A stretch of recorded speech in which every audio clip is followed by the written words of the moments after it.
Syahri Sudarmo dengan NIDN 09218703 sebagai salah satu tenaga pendidik di Fakultas Pertanian Universitas Haluo Oleo. Video ini merupakan pernyataan dari dosen unjuk kerja Tridharma Perguruan Tinggi atau PT yang menggambarkan komitmen dan kinerja dosen dalam melaksanakan Tridharma Perguruan Tinggi, khususnya di bidang pengajaran. Video ini disusun sebagai salah satu syarat untuk mengikuti sertifikasi dosen gelombang pertama tahun 2026. Pada kesempatan ini, saya akan mempresentasikan implementasi metode pembelajaran DAI atau Delivery Interaction and Assessment yang saya terapkan pada mata kuliah pengantar ilmu pertanian di program studi agribisnis jenjang sarjana atau S1.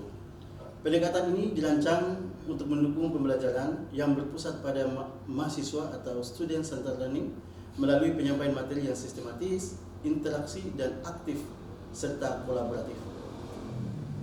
Kemudian asesmennya yang terintegrasi guna mengukur capaian pembelajaran secara optimal yang dibebankan oleh program studi pada mata kuliah pengantar ilmu pertanian. Yang pertama, pada tahap delivery, saya menjelaskan bagaimana proses pembelajaran dirancang dan disampaikan kepada mahasiswa agar tujuan pembelajaran dapat tercapai secara optimal pada mata kuliah pengantar ilmu pertanian. Saya mengkombinasikan metode ceramah atau lecture dengan pendekatan pembelajaran yang terpusat pada mahasiswa atau student centered learning.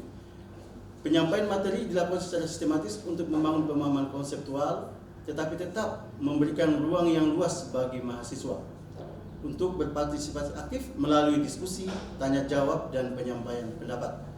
Selain itu, saya menerapkan metode tutorial dan memberikan berbagai latihan dan studi kasus yang diselesaikan secara mandiri maupun berkelompok. Melalui pendekatan ini, mahasiswa diharapkan tidak hanya memahami konsep secara teoritis, tetapi juga mampu mengembangkan kemampuan berpikir kritis, analitis, dan pemecahan masalah.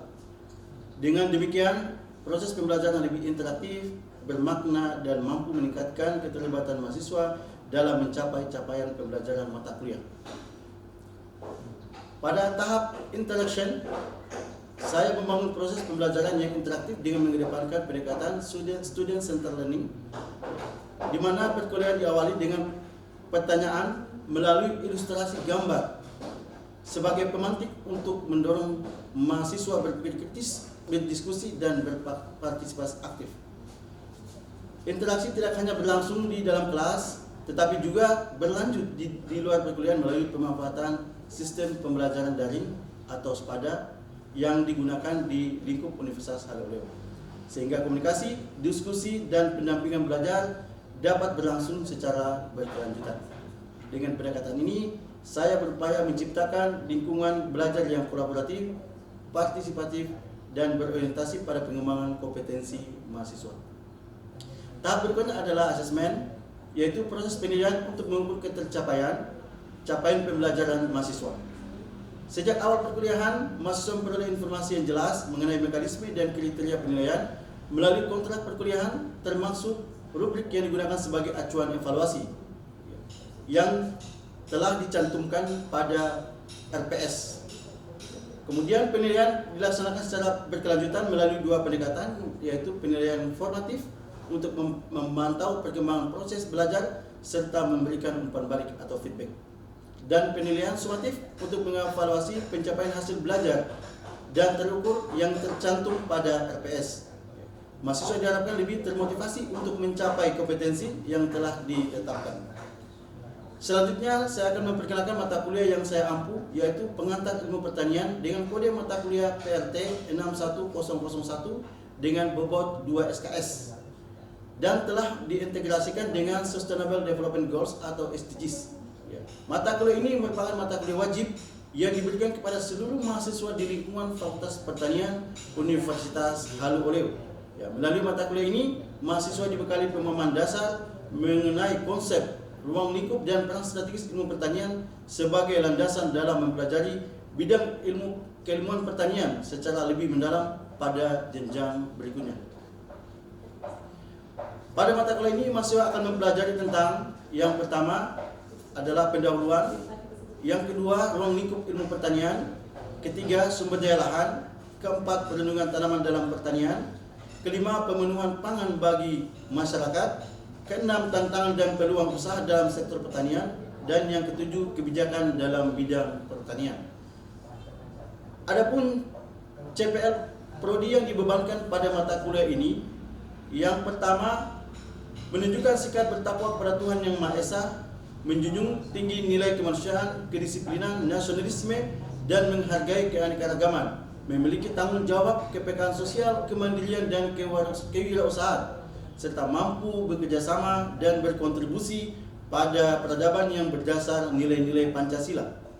Kedua, menerapkan pemikiran logis, kritis, sistematif, dan inovatif dalam implementasi IPTEX, serta mampu mengambil keputusan secara tepat sesuai dengan keahliannya. CPL yang ketiga, mampu mengidentifikasi permasalahan, menyusun, merencanakan, merumuskan, serta menetapkan teori dan konsep agribisnis dalam pengembangan masyarakat pesisir dan perdesaan. Kemudian CPL keempat, mampu mengaplikasikan teknologi digital dalam menyelesaikan permasalahan masyarakat. Yang CPL kelima, menguasai landasan falsafah, teori, metode, dan teknik agribisnis yang dibutuhkan untuk pengembangan masyarakat pesisir dan perdesaan. Capaian pembelajaran mata kuliah atau CPMK dari mata kuliah ini, yang pertama, mampu menjelaskan konsep dasar, peran, dan sejarah perkembangan pertanian. Yang kedua, mampu mengidentifikasi dan menjelaskan sumber daya lahan sebagai faktor produksi pada berbagai ekosistem pertanian. Yang ketiga, mampu menjelaskan prinsip-prinsip perlindungan tanaman dan penerapannya dalam sistem pertanian berkelanjutan. Yang keempat, mampu menganalisis sistem pemenuhan pangan dalam konteks ketahanan pangan lokal, nasional, dan global. Kelima, mampu menganalisis dan mengevaluasi peluang serta tantangan usaha di sektor pertanian berdasarkan aspek sosial, ekonomi, dan lingkungan.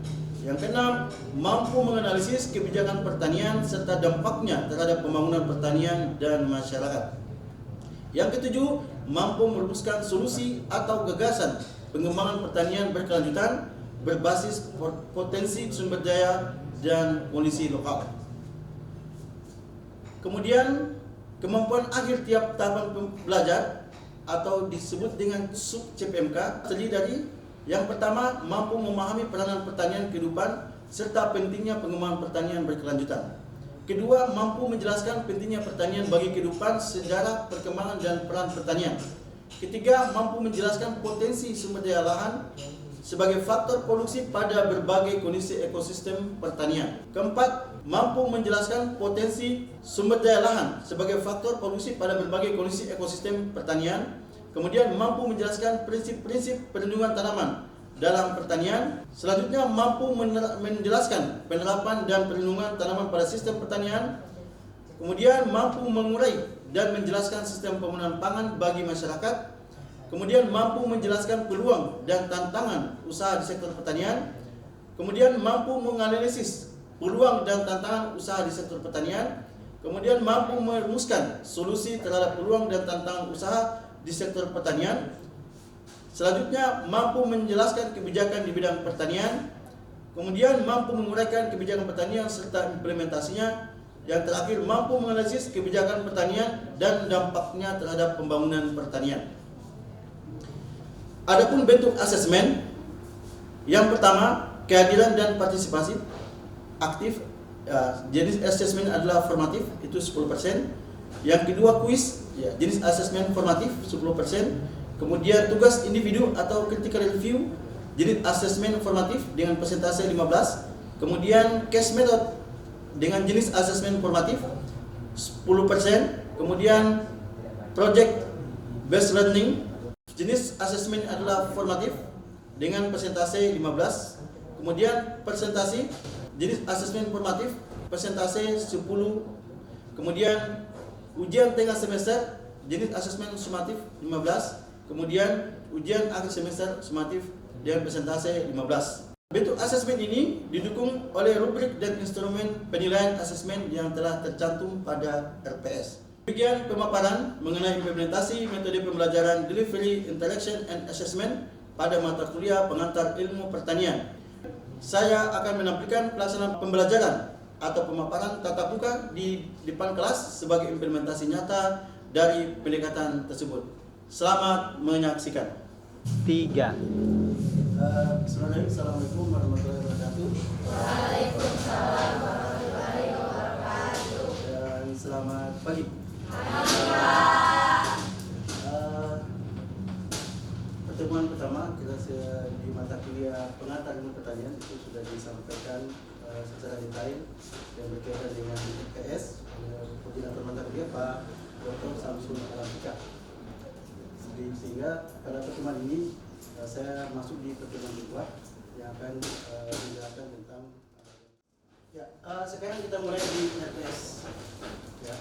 Kita masuk di pertemuan kedua yang berkaitan dengan pentingnya pertanian bagi kehidupan dan termasuk juga dengan sejarah pertanian ini di pertemuan kedua. Di slide ini kelihatan di bagian kedua.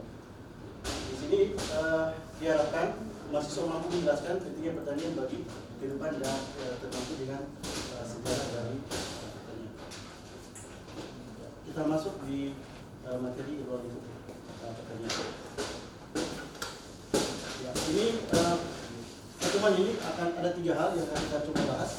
Yang pertama adalah definisi pertanian, kemudian sejarah, dan yang terakhir adalah peran pertanian. Pada slide selanjutnya ini yang berkaitan dengan anggrek. Ada yang tidak tahu anggrek? Kalau tidak tahu anggrek berarti keterlaluan. Karena anggrek ini dia tumbuh di hutan dan biasa di tanam juga di pekarangan rumah. Jadi yang dikatakan dia pertanian itu berarti dia ada perlakuan manusia. Ada kegiatan budidaya di dalamnya. Jadi kalau yang di hutan itu dia bukan masuk dalam kategori pertanian. Kalau definisi itu banyak pendapat ya karena tergantung dari sisi mana orang menilai atau mendefinisikan sesuatu. Kalau ini menurut Warren, ya, dia itu pertanian itu sini mengeluarkan untuk tanam dan ternak. Ya, berarti definisi yang gambar yang sebelumnya itu sudah menjelaskan yang mana itu pertanian dan yang mana bukan pertanian. Itu juga dengan menurut FAO, ya, dia ada kegiatan budidaya di dalamnya. Kalau tidak ada budidaya berarti dia bukan dalam pertanian. Ya. Sejarah pertanian. Itu pertanian dikatakan dia pertanian karena dimulai dari pengolahan tanah. Kita sudah bahas tadi definisi tadi. Kemudian dia mulai dari ada pengeran. Ya. Situ ada Mesir, ada lembah Mesopotamia dan India. Tapi pertama kali pertanian itu ada di Palestina. Yang pertama ada Darwin. Dan Darwin kan ya, Bupati Munawar. Ini Charles Darwin. Dia memperkenalkan tentang bagaimana mendomestikasi. Maksudnya dari tanaman liar dibudidayakan. Itu adalah Darwin. Kemudian Mendel, ya, bagaimana dia menghibridisasi dan menghilangkan tanaman lain dengan tanaman yang lain sehingga menjadi produktif. Kemudian ya, dia memperkenalkan unsur-unsur hara yang ada pada tanah yang bisa meningkatkan pertumbuhan tanaman. Selanjutnya, ya, ketergantungan kehidupan pada sumber hayati. Ini kehadiran manusia itu awalnya hanya untuk mempertahankan kelangsungan hidup. Maksudnya sama kayak kalau istilah sekarang hidup untuk makan, ya, sama kayak hewan, hidup untuk makan. Ya, kalau makan untuk hidup, selain itu kita manusia. Di sini ada pengumpulan dan perburuan. Dengan cara bagaimana cara bisa bertahan, dia harus berburu. Ketika sumber daya semakin menipis, maka dia harus berupaya bagaimana caranya mendomestikasi. Misalnya anggrek tadi dari tanaman liar dialihkan jadi dibudidayakan. Itu namanya domestikasi. Misalnya juga kayak kucing, makanya tuh kucing itu namanya Felix domestica. Tadinya kan dia hutan, dia tinggal liar di hutan, kemudian didomestikasi sehingga dia bisa hidup bersama manusia. Sehingga pangan itu selain kebutuhan untuk manusia juga ada kebutuhan manusia, kebutuhan pokok manusia. Ada beberapa hal, ada 3 poin penting yang dibutuhkan. Kenapa makanan penting? Yang pertama untuk energi, supaya bisa berkegiatan. Ada kalau orang yang tidak sarapan pasti lemas. Ada yang belum sarapan? Oh belum? Lemas tidak? Lemas. Apalagi kalau tidak kemarin ini mandi. Ya, lanjut kemudian papan.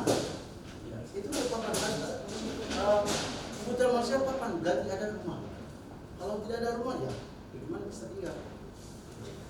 Kemudian harus ada sandang yang berkaitan dengan makanan. Jadi kalau tidak ada makanan ya, bagaimana bisa hidup?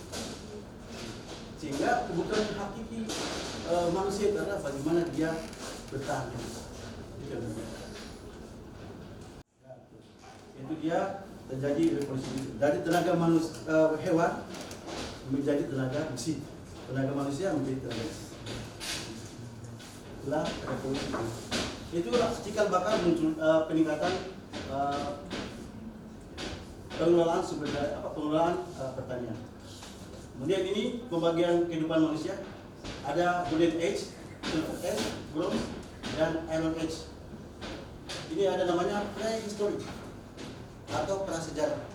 Ada yang tahu apa itu prasejarah? Ada zaman prasejarah, ada zaman sejarah. Apa prasejarah? Ada yang masih ingat? Ini pelajaran waktu SMP sih sebenarnya. SMP atau zaman. Kalau sejarah, zaman mengenal tulisan. Kalau prasejarah, ya zaman belum mengenal tulisan. Kemudian ini sudah silver age sudah meningkat, bronze dia sudah berkembang karena sudah ada penggunaan pelunggu, dan selanjutnya Iron Age sudah mengenal besi. Jadi perkembangan itu semakin lama dan semakin meningkat, jadi teknologi semakin meningkat.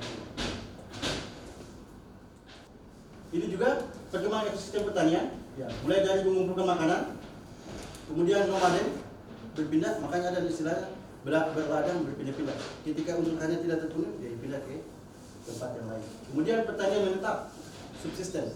Ya. Subsisten itu berarti dia hanya untuk memenuhi kebutuhannya sendiri. Kemudian mulai livestock farming, ya, mulai ada ternak. Ya, tadinya dia ternak dia, umpamanya sapi atau kambing dan ayam, itu tadinya dia kemudian diternak. Itu mulai livestock farming. Dan kemudian ada industri. Itu sudah mulai menggunakan teknologi, kemudian ada mekanisasi dan seterusnya. Ini sudah dalam produksi yang skala besar.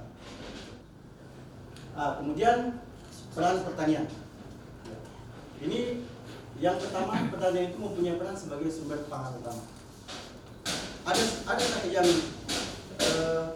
yang kita konsumsi sehari-hari itu yang bukan hasil pertanian? Ada? Ya, semua adalah dari hasil-hasil pertanian. Kemudian ada penggunaan kebutuhan gizi. Ya. Karena gizi itu berasal dari pertanian, berasal dari makanan. Kemudian juga pekerjaan. Dia menciptakan lapangan kerja yang lebih luas. Kemudian inovasi teknologi, ya, ini juga yang mendorong berbagai bidang termasuk teknologi penggunaan tanaman dan manajemen sumber daya. Di mana kalau untuk bioteknologi misalnya kesilangan tanaman yang bibit yang tidak unggul disilangkan dengan bibit yang unggul, atau tidak yang sama-sama unggul disilangkan sehingga menjadi varietas baru. Kemudian keberlanjutan lingkungan, ini penting dalam menjaga keseimbangan ekosistem dan lingkungan. Itu pertanian juga sangat penting. Sehingga pertanian itu diharapkan bagaimana dia bisa mengelola dengan berkelanjutan.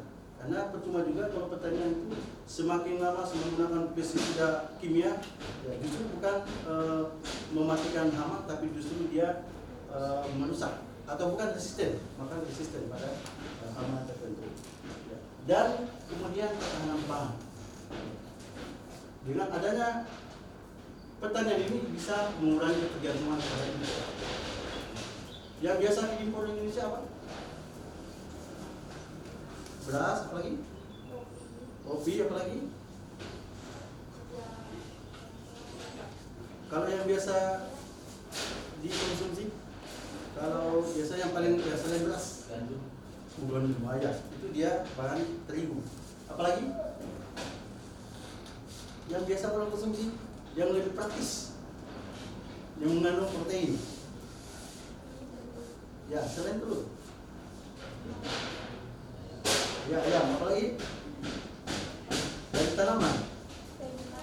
Ya, kedelai. Ya, karena apa bahan bakunya dia bisa dibuat apa? Kedelai. Nah, itu juga diimpor. Itu banyak diimpor. Jadi ketika pertanian itu semakin meningkat produksinya atau semakin tinggi tingkat teknologinya, itu bisa mengurangi ketergantungan terhadap impor. Karena kalau kita impor semakin meningkat, berarti bisa mempengaruhi pendapatan petani yang ada di negara ini. Ya. Kesimpulannya bahwa pertanian itu berkembang seiring dengan peradaban manusia. Pokoknya setiap pasti akan meningkat akibat dari peradaban kebutuhan manusia dan seterusnya. Kemudian dia perubahan dan berburu dan menuju bercocok tanam, sehingga mereka akan menetap. Ketika sudah bercocok tanam, mereka akan menetap dan akan tinggal. Kemudian kemajuan teknologi. Nah, ini juga perunggu besi hingga mekanisasi ini bisa meningkatkan produktivitas dan efisiensi pertanian. Kemudian pertanian mendorong terbentuknya pemukiman, perdagangan. Ya. Karena kan kalau ada pasti kalau ada pemukiman, biasanya awalnya itu cuma kebun, orang cuma tinggal biasanya sewaktu-waktu saja tinggal, tapi lama-kelamaan dia jadi pemukiman. Orang mulai menetap di situ. Kemudian menjadi sektor strategis, ya. Karena dia menyediakan pangan yang dibutuhkan oleh masyarakat. Selanjutnya, siapa tahu ada pertanyaan? Selain oleh ya. Pak, saya ada satu pertanyaan. Tadi Bapak sudah jelaskan kalau tujuan utama pertanian itu adalah untuk memenuhi kebutuhan manusia. Nah, pertanyaan saya di sini, menurut Bapak sendiri, mengapa hingga saat ini masih banyak negara yang mengalami krisis pangan? Padahal sudah banyak misalnya teknologi yang sudah maju.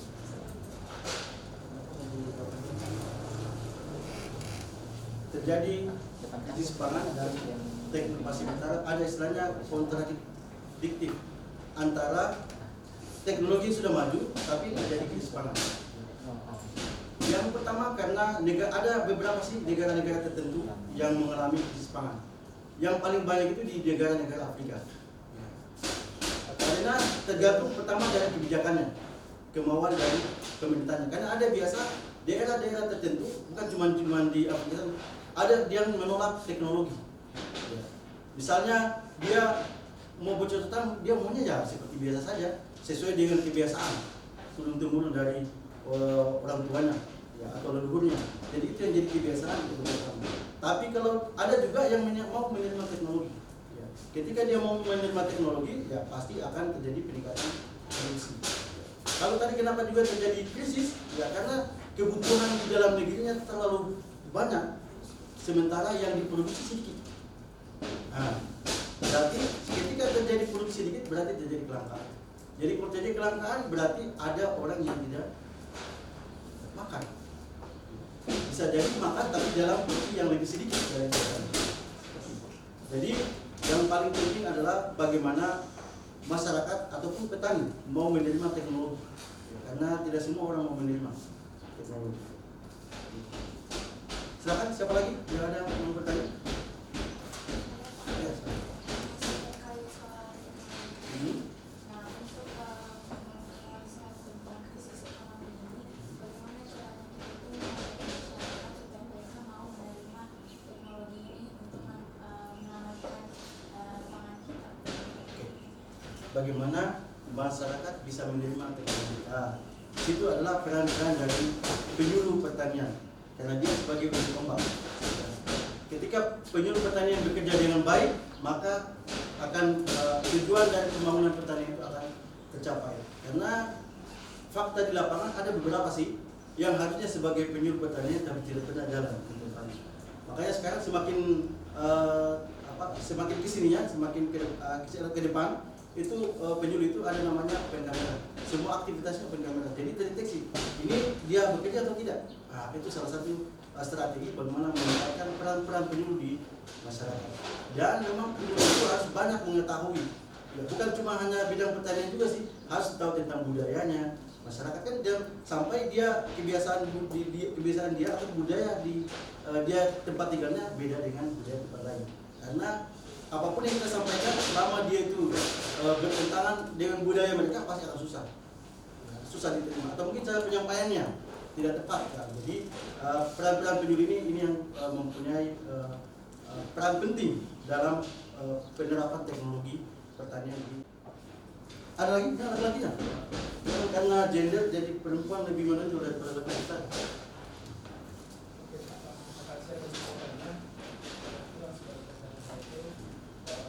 Jika pertanian merupakan sektor produk kebutuhan pangan, maka rata-rata sebagai petani masih mengalami kemiskinan atau tidak kestabilan ekonomi. Oh ya, dia berkaitan dengan petani menyediakan pangan tapi justru dia miskin. Ya. Yang pertama itu kebijakan harga. Ya. Harganya itu lebih banyak diterima harganya itu lebih banyak diterima oleh pedagang, dan karena dia harganya lebih tinggi dibandingkan. Ya. Tapi alhamdulillah dari kebijakannya Pak Prabowo yang 6.500 khusus untuk gabah ya, 6.500 itu sudah sangat membantu. Biasanya itu cuma 4.000, 3.000. Apalagi kalau umpamanya musim hujan panen. Ya. Biasanya kalau dalam umpamanya 100 kilo musim dipanen pada saat musim hujan itu biasanya dikurangi lagi 5 kilonya. Ya, dipotong 5 kilonya. Jadi dia pasti itu merugikan petani. Makanya yang merugikan petani itu pada saat panen raya itu ada dua hal. Yang pertama dari segi harga murah. Yang kedua dia melimpah. Dia melimpah tapi sisi lain harga murah. Itu yang merugikan petani. Tantangan dari tempat. Selanjutnya ini ada tugas sebagai bagian dari mata kuliah ini supaya bisa dikejar. Ini tugas kelompok ya. Ini tugas kelompoknya apakah ini termasuk pertanian? Nah, ada bidang usahanya, subsidi pertanian, input, proses, output, peluang usaha, tantangan dan inovasi. Itu tugasnya. Produknya itu ada infografik A3, presentasi 10 menit dan laporan maksimal 5 halaman. Seperti itu. Jadi saya bagi kelompok memang ya, ini ada berapa orang? 1, 6, 12. Berarti 14. Berarti kasih 7 kelompok saja ya. Berarti itu nomor 1 sampai 7 berarti mulai dari 1 lagi mulai ya. Ya, mulai 1.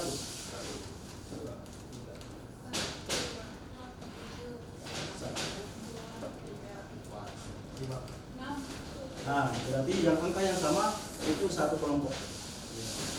Berarti yang angka 1 kelompok 1, angka 2 kelompok 2, kelompok sampai 7. Oke, demikian pertemuan kita. Untuk materi bisa kalian akses di Spada. Spada ini materinya lengkap, termasuk dengan tes yang detail di sana. Dan semoga pertemuan ke depan kita akan ketemu lagi di materi yang berbeda. Dan siapa tahu ada pada pertemuan ini ada yang belum jelas bisa ditanyakan pertemuan depan. Demikian dari saya di bidang kurang yang mengucapkan. Assalamualaikum warahmatullahi wabarakatuh. Waalaikumsalam warahmatullahi